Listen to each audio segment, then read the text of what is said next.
All right, so I want to do a Q&A.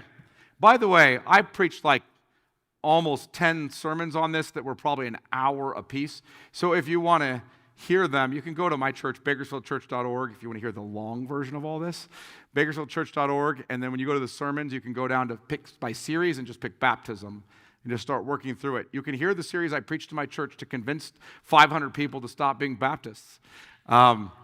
And you might enjoy it. So I want to give you a chance to ask whatever questions you want. Throw them out there. I want to hear what you've got. Push back. Ask for clarification. Anything you got. Hello. I have many Reformed Baptist friends back home, and recently one of my friends, they lost a pregnancy. And I'm just wondering how to give comfort to a Reformed Baptist friend in this situation, because I believe that, God is the God of their offspring as well, and his promises for them, but they don't really understand where I'm coming from with that. So I've struggled to give them any sort of comfort in a situation like that. Yeah, well, it's difficult, isn't it? If you look at the canons of Dort when they deal with the death of infants, one of the reasons that we say that the children of believers, we have a reasonable expectation that when they die in infancy they're saved is because we believe they're in the covenant and they haven't grown up to the age where they can repudiate the promises of God, then we assume their salvation. You understand? That's the comfort we tend to give in the Reformed Church, I think rightly. The Baptist, though, so you guys know, comes from the basic posture that their children, and in fact this phrase is often used, are vipers in diapers. That I assume that they are unregenerate and unbelieving until they prove otherwise. Whereas you assume they're the Spirit's at work in them, and maybe they're born again even, and believing, until they prove otherwise. You guys understand the distinction there? You know that you don't know for a fact, but someday they may prove otherwise. You guys have seen, I'm sure you've had friends grown up in the church and things looked good and they walked away from the Lord and you thought, oh, okay. All right, well, Baptists have at base the complete opposite assumption. And so they'll either have an inconsistent belief where they say, oh, I believe all infants who die in infancy are saved, and okay, and then you don't need to argue with them. But we're saying we have a particular hope for the children of believers, not the children of everybody. And if they're believers, I think you can tell them that you believe their children, that God promises that he's going to be good to them and to their children after them, and they can trust him. And they'll probably take that just fine. They might say, well, it doesn't guarantee my child's in heaven. You don't need to argue with them about that. They just lost a child. Just tell them, listen, the Lord promised to be good to you and to your children after you. So we can trust him with that. And don't need to argue a theological point at that point. You guys understand when you're in the middle of somebody who's just had a loved one die, you don't engage a theological argument with them, right? This is a great time for me to give you a beat down theologically. It's probably not. So I would just tell you to encourage them with that. Encourage them with the truth. You don't have to say, too bad you're not Dutch Reformed. You would feel much better right now. Or something like that, right? They're going through tremendous suffering. Pray for them. Listen to them. Encourage them that God will be good to them and their children after them. That is his promise. Leave it there. Yeah. Most people are inconsistent on this. Most Christians are inconsistent on the exclusivity of Christ for salvation. What do you mean by that? What I mean by that is I get to funerals all the time of people who know the exclusivity of Christ for salvation until someone they really love dies who didn't believe. Then they're like, oh yeah, I think they were saved. What? I was there. They were literally saying Jesus is terrible on their last breath. You think they're saved? Oh, yeah. Oh, I know deep down they believed. Okay. Nobody wants to think about their loved ones in hell. You understand that. I don't debate them right there. I will push back at some point, but not right at that moment. Right? I mean, very few of us are as theologically consistent in those very difficult moments as we wish we were. Right? I mean, my dad died, probably didn't know the Lord. I assume he's in hell. Like, I probably didn't want to hear that as a six-year-old. As a 52-year-old, I can understand that that's probably where he is. It's a terrible thought. In the face of someone's recent death of a loved one, you probably don't want to push them on that. You guys understand? Okay, so yes, sir. So the promise, the covenant promise is, I'll be a God to you and your seed after you, right? Mm-hmm. Okay, so then, if God's promising to be a God to your seed after you, do we call that presumptive regeneration? Well, there are some scholars in the history of the Reformed Church who have called it presumptive regeneration. I don't. I don't because of Romans chapter 2 and 3 and then Romans chapter 9. I don't. So in Romans chapter 2, a man who is circumcised outwardly, it's if he's only merely circumcised outwardly, merely has the sign and not the thing signified by faith, then the sign is of no use to him, Paul says. Which you're going, oh, so baptism is of no use to the child then if he's only baptized outwardly and not baptized by the Spirit in the heart? In one sense, yes, it's of no use to him. In one sense, that's true. But then in Romans 3, Paul says, so does the Jew have any advantage? And his answer is, yes, in every way, because they have the oracles of God. In other words, they've been marked off as a child of the covenant. They've grown up as a child of the covenant. They've heard the word their whole life. They've been in a Christian home. They've received all of these many blessings, and so they do have an advantage. But the bottom line is, and you all understand this, not all Israel is Israel. So you can have the covenants. Paul says of the ethnic Jews, theirs are the covenants, the fathers, the promises. Theirs is the Messiah according to the flesh. And then he goes on to say, but some of them are damned. Why? But what's the answer? Not all Israel is Israel. They're not all elect. So when I say your children are parties to the covenant, I don't mean that they're all elect. So I don't presume regeneration.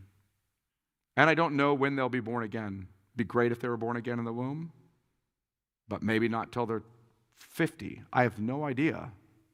I would argue instead, I have a reasonable expectation that the Lord will save them, is what I would say. Why do I say reasonable expectation the Lord will save them? Because the Lord chose, in his kind providence, to put them in a Christian home, in a Christian church, under the means of grace their whole life. He did not do that for every child on earth. You all grew up in, almost all of you, I don't know all of you, many of you in here grew up in Christian homes and Christian church, learning the Christian faith your whole life, right? The first time I heard about Jesus was watching Little House on the Prairie, right? Nobody was talking about him in my home. Well, they were, but not in the way they should. So you understand what I'm saying? I would have thought Jesus Christ is something you say when you're angry, not the Savior of the world, right? So I was not put under the means of grace. Although I was still elect, the Lord saved me by grace through faith as I heard the gospel preached to me. But I didn't have the advantages that covenant children have of growing up under the means of grace. So apart from someone bringing me the gospel, there was no expectation I would be saved, right? Someone did. But your children have a reasonable expectation of salvation because God has ensured that the gospel is in the way of their lives from the time they're born. That's not usual. That's a blessing. Is that helpful? Somewhat? Yeah, so then if God makes a promise to be a God to your seed after you. Yeah. That's a promise. So then being a God to your seed after you can only mean that, they're going to have blessings like growing up in a Christian home. Is that all that means? Because being a God, it means they're put in the yes and no. I mean, I want to say there's an external relation to the covenant and an internal relation to the covenant. You're externally related to the covenant in that you're in the visible church. But you're not invisibly in the church necessarily just because you're visibly in the church. Like, I can see you. You guys know that? Here's a visible church gathering, right? And this isn't technically a meeting of your congregation, but I can see, and I'm visibly preaching, and you'll visibly baptize, and you'll visibly take the Lord's Supper, and you'll visibly gather an offering, and you'll visibly sing songs, and all this is visible church. But we don't know what's actually invisibly happening in every human heart in the room as all that's occurring. And so children are in the visible church. They're in the covenant in that sense, visibly, and I think there's a reasonable expectation that they are or will be invisibly, but not a guarantee. Because the promise, remember, the covenant promise is righteousness by faith. If you don't have faith, then you don't ultimately realize the promises of the covenant. That's why Paul's saying that to be a Jew merely outwardly is of no advantage to you. And then goes on to say, by the way, it's of great advantage to you, but he's talking in two different senses. There's two ways to be related to the covenant. This is what Baptists don't believe. They believe it for the Old Testament folks, but not for the New. There's two ways to be related to the covenant. Externally related, by the visible administration of the means of grace. Internally related, as the Spirit changes you from the inside out through faith. If you're not internally related, you have no salvation. That's why you need to be called to believe. So then in this case, a promise is only equivalent to a reasonable expectation? No. Let me give you a different explanation. I'll give you an analogy. Let's say you're born, how old are you? 4. 24, okay. So you're born 24 years ago, and I know you and your parents, and I say, I promise that, what's your name? Caleb. I promise that when Caleb turns 16 years old, if he comes to me, I will give him a new car. That's my promise. If he comes to me and asks, I'll give him a new car when he's 16. And I promise that to you as your baby, and your parents go, oh, that's very kind, thank you very much. And then I say, I'll tell you what I'll do. Just so you know I'm good for my word, I'll write it out in a document and I'll sign it. And that sign tells you that I've made this promise. So this document is a sign that I've made a promise. And actually what I'll do is I'll put a seal on it so you know this promise is for sure from me. And now you have a signed and sealed document. Now, if you don't come to me when you're 16 and therefore don't get a car, have I failed to keep my promise? No. You've failed to benefit from the sign of the promise that's been given to you and the promise that's been made to you. You failed to benefit because you never came and asked. And what I'm saying is the promise is righteousness by faith. Abraham believed God and was counted to him as righteousness. That's why God is his God and he is his people, and that's what's signed in circumcision and then again in baptism. So when you see that Abraham had righteousness by faith before he was circumcised, and circumcision was the sign and seal of his righteousness by faith, Romans 4:11. So baptism in the new covenant is the sign and seal of righteousness by faith. But you have to have faith. And you say, well, who gives faith? God gives faith. He gives the grace of faith. But you have to understand, does he give that to every covenant child? Does he guarantee every covenant child will receive the grace of faith, the gift? No. Isaac received it and Ishmael didn't. Jacob received it and Esau didn't. They were all covenant children. So then what I'm saying is I don't know how to answer the question of the mystery of election.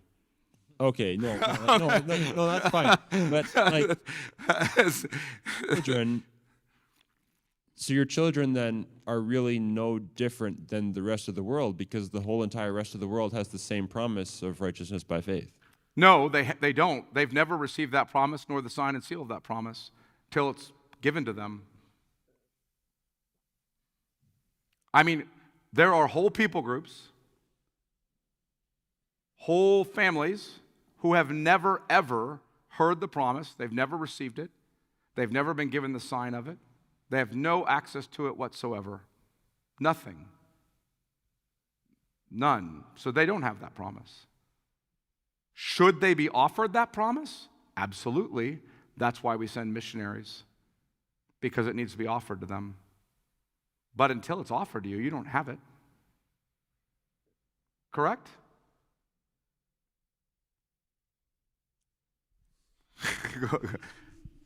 Yes, ma'am. Hi. You talked about your reasoning for switching, your 3 points that you just made. But what did that look like in your church, and did you have a lot of pushback on switching from Baptist to Reformed? So the day I announced it, it was an unfortunate day. So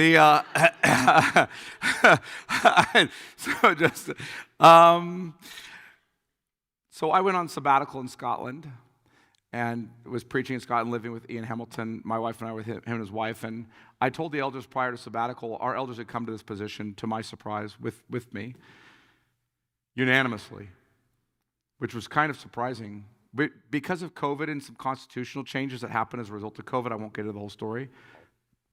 Constitutional changes dealing with, we had discipline issues with members who we found out there was a loophole in our bylaws that allowed them to revoke their membership to avoid discipline. Like, well, that's bad. So we had to fix the bylaws, and in fixing the bylaws, it required a resubscription on part of on the officers, and a re-signing of the membership covenant by the members.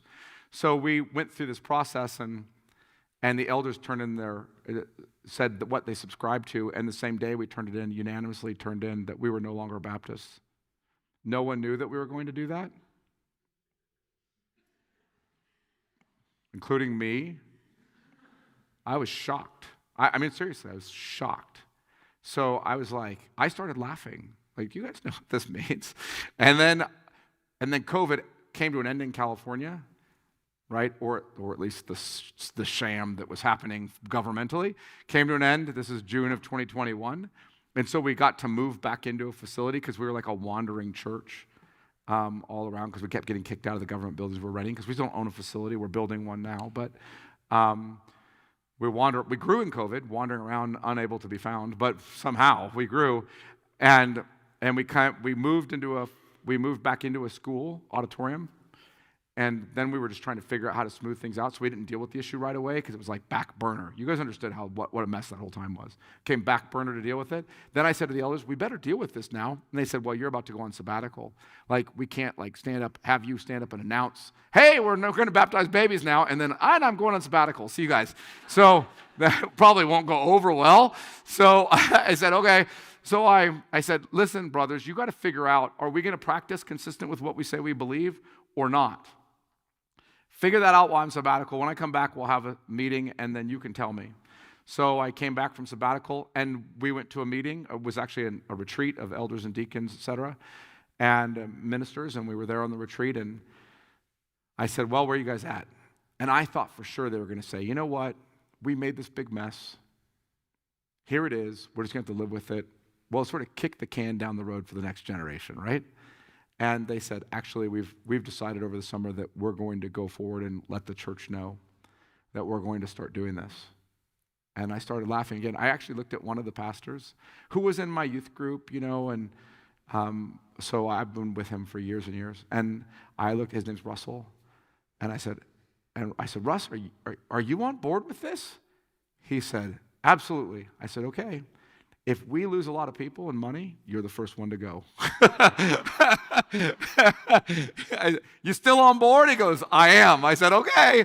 So anyway, so I announced it. They said, we want you to announce it in 2 weeks. I said, brothers, they said, our bylaws say you can call a congregational meeting 2 weeks in advance, no less than that.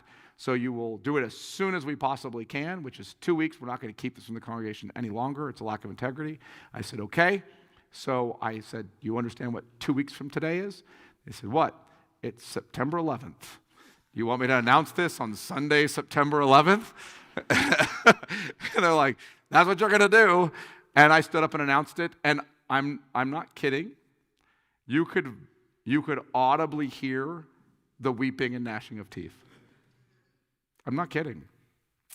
And I said to the people, I have the advantage of I had a gigantic youth group. And many of these people came to faith under me, were baptized by me, grew up under me. I did their weddings.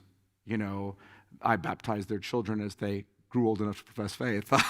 I've been with them through their hardest moments in life, and most of them, about half of our church came to faith through our church.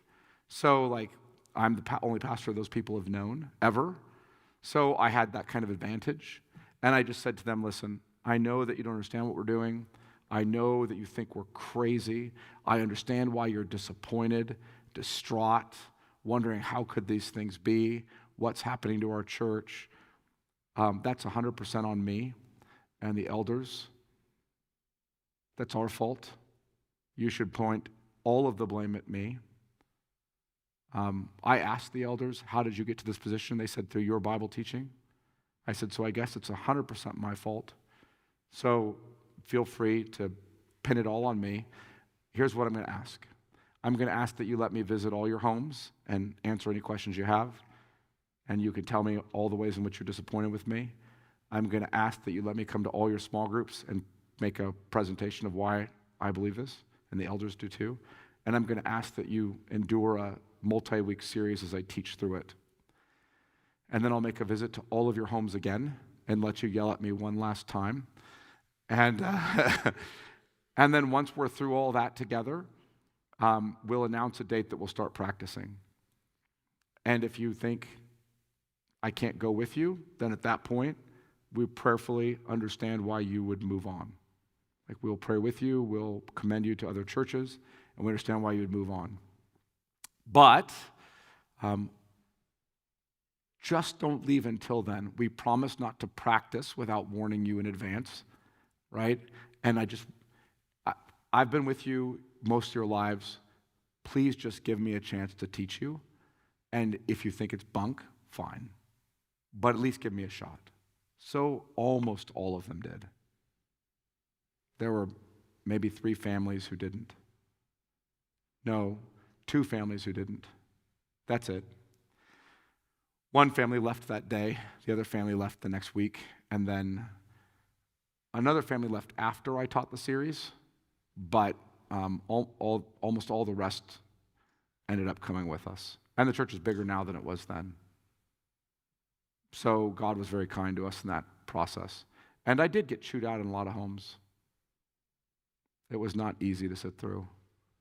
Hey, you've really disappointed us. You've led us down a bad road. Now you're saying that you need to repent of sin that you've taught to us all these years. If you're right, then you've been leading us astray. Why should we trust you now? Yeah, it's totally legitimate. I understand why you say that. I hope you'll forgive me. That wasn't pleasant. But we got through it. And the Lord blessed us through it. So I'm thankful. That was the process. You're welcome. Hello. So I have a question concerning something you said at the end of the last question before. Yep. You mentioned how with all of these unreached people groups, they have not received that sign, and it kind of, they need to receive that sign. Yep. Can you clarify that? Because I just... They need to hear the promise of the gospel, or they haven't ever received the promise of the gospel. And then when their parents believe, right, when the adult converts are baptized, they need to have their children baptized with them because the promise has now come to their household. Right.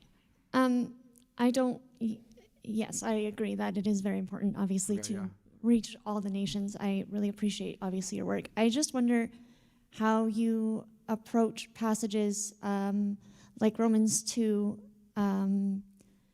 like 2:14, for example, where it says, "For when Gentiles who do not have the law by nature do what the law requires, they are the law themselves, even though they do not have the law." And then in Romans 2:25, it says, "For circumcision indeed is of value if you obey the law, but if you break the law, your circumcision becomes uncircumcised." And so if a man who is uncircumcised keeps the precepts of the law, will not his uncircumcision be regarded as circumcision? Just for those groups that remain unreached, what does that mean to you when people live good lives without necessarily having received the law? Yeah, those are good questions, and there's actually a number of questions implicit in that question, so I don't want to untangle all of them, but I think Romans 2:14, 15 is referring back to the same thing Romans 1:18 through 20 is referring to, and Psalm 19 is referring to, and Psalm 8 is referring to, which is that man created in God's image has the law written on his heart, not written on his heart in the same way as it is in regeneration where you want to keep it, but written on his heart in that he knows the moral requirement of the law. And sometimes he keeps it. He keeps it horizontally, civilly, right? Like he's a decent person, but not in faith, trusting the Lord righteously, perfectly. You guys understand the righteous requirement of the law, perfect, personal, perpetual obedience. No one does that. So yeah, I think Gentiles have remnants of the law, depending on how far gone that unreached language group is. Like Brad Buser, who would tell you there are no noble savages, that his people were quite cruel and nasty. They were cannibalizing people, and women were systematically raped from the time they were small girls. When he moved in there, all the women were being raped about age 6 and up. Repeatedly, men were competing for who would keep them, so that when they were giving birth to daughters, they would string them up in a net in a tree to let the ants eat them, because they didn't want them to be raped like that. So that was just normal life there. And you think, oh, well, they're good people, right? No. And they knew they weren't good. But sometimes they did decent things still. And when Brad said, this is wrong, they knew it. So when he started walking through from Genesis and started walking through their sin with them, they stopped gardening their gardens. He said, why are you gardening in your garden? Aren't you gardening anymore? They said, well, God is just and holy, and he hadn't gotten to the gospel yet. And look at us. He's coming for us any moment. What's the point of gardening? He's going to strike us down. So they knew. They knew. So I think, yeah, that's true. But that's not the same thing as writing it on your heart in regeneration. I do think when you get down to the end of Romans 2, he's referring to regenerate Gentiles versus unregenerate Jews at the very end of that passage and making the distinction there. But that gets me into that, and that's partially what the passage I was referring to earlier, that gets me into a longer discussion. I deal with some of that in my longer series, but not too much. Yes. Sorry, there were a bunch of questions, but yeah, thank you. There's yes, oh, Alexis. My bad, yeah, that's me. So these conversations are obviously inevitable with Baptist friends and such. You did a wonderful job connecting all of these different covenants throughout the Bible, and I think that was beautifully done. And you mentioned that you did a 10-part series on baptism, obviously a loaded issue. So practically, is there a way to have conversations that aren't going to be 10 hours long with people who don't believe the same thing, besides putting the burden of proof back on him? Because I think that's a great point. Burden of proof doesn't have to be on you. Just shift that. But is there a practical way to tie this together and present it more concisely? Yeah, I would say this. When I asked Ian Hamilton the first time why he believed in baptism of children, he said, and with a Scottish accent, which I can't do, the Scottish brogue. He has a semi-mellifluent Scottish brogue. It's beautiful. The weight of the paradigm. Weight of the paradigm. What does that mean? Chad, eventually the weight of the paradigm will come crashing down on you. And I was like, okay, what does he mean? And in other words, covenant promises, covenant people, covenant signs. He was right. And so he said, fundamentally, you might start with this question: does God change? Does God change? And if God has always promised to be God to you and to your children after you, when did he change? Let's start there. And if he does change in that, can you trust him? That's a pretty fundamental question. So, I'll tell you guys, when this finally clicked for me, my understanding of the Lord changed. I suddenly saw the way he saw children differently than I would have said before. And it was moving to think not of, oh, isn't it cute to do infant baptism? I never thought it was cute. I actually thought it was kind of grotesque. Like, those people aren't believing. What are they baptizing them for? The first time I baptized children, the first time I did it, I actually had no idea what I was doing. I had to look on YouTube that week to try to figure out how you even do this. I don't even know how to do this. I'm calling my friends, one of my, Chris Gordon, Escondido URC, I called him and said, Chris, what do you do when you baptize children? I don't even know what to do. I've convinced my whole church to do it. I have 36 children to baptize this Sunday. Right? I don't even know what to do. He's like, just put water on them. I'm like, yeah, but okay, but like, how do you stand? How do you hold them? What do you do with your hands? Like, what happens here? I know how to pick a child up, a human being up, and dunk them in the water, right? But I do not know how to do this.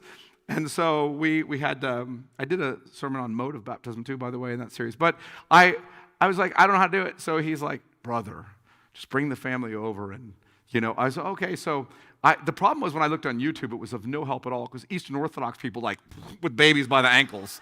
I'm like, I'm not going to do that on Sunday. So what's this thing going to be? So anyway, I started doing it. It was super uncomfortable for me. I told our church, this is really uncomfortable for me to do because experientially it was not something I would ever imagine doing or thinking about doing or believe in doing, but I thought the Bible taught it.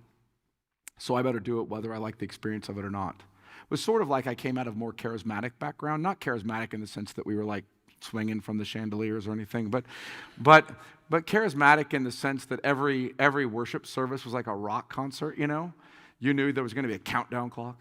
5, 4, 3, and then it all comes, boom, here comes right? And we had a rockin' band at my church.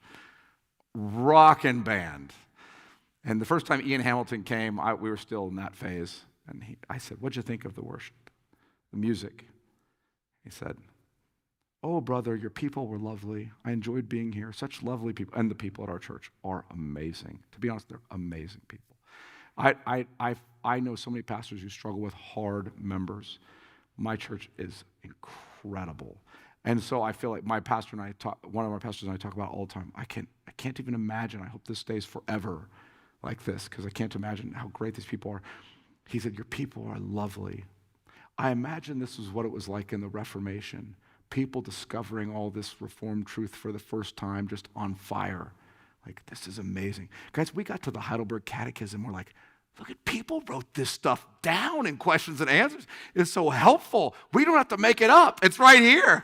Isn't this amazing? Look how they said it. This is, what is my only comfort in life or death? Oh my gosh, that's beautiful. So you guys are like, oh yeah, whatever. What's my only comfort in life or death? Okay, question. We're on the complete opposite side of things. So you can imagine, and I said, no, Ian, I'm not asking you what you think about the people. What'd you think about the music? It was cacophonous.